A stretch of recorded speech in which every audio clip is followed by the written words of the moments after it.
நடிகை ஹன்சிகா ஆதரவற்ற குழந்தைகளை தத்தெடுத்து வளர்த்து வருகிறார். ஒவ்வொரு பிறந்த நாளின் போதும் ஒரு குழந்தையை தத்தெடுப்பது அவரது வழக்கம். இதுவரை 25 குழந்தைகளை தத்தெடுத்து வளர்த்து வருகிறார். ஆனால் வருகிற பிறந்த நாளின் போது 5 குழந்தைகளை தத்தெடுக்க இருக்கிறார்.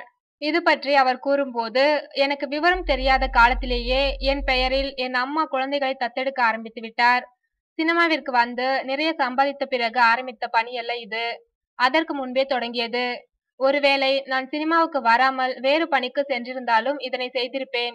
என் குழந்தைகளுக்காக மும்பை புறநகரில் ஒரு இடம் வாங்கியிருக்கிறேன். அதில் அவர்களுக்காக ஒரு இல்லம் கட்டப்போகிறேன். அதனால் இந்த ஆண்டு பிறந்த நாளின் போது 5 குழந்தைகளை தத்தெடுக்க இருக்கிறேன். எனது இந்த பணியை நான் விளம்பரப்படுத்திக் கொள்வதில்லை. ஆனால் மீடியாக்கள் தோண்டி துருவி கண்டுபிடித்து வெளியிட்டு விடுகிறார்கள். அவர்கள் கேட்கும் போது மறைக்க தோணவில்லை. அதனால் சொல்ல வேண்டியிருக்கிறது என்கிறார் ஹன்சிகா.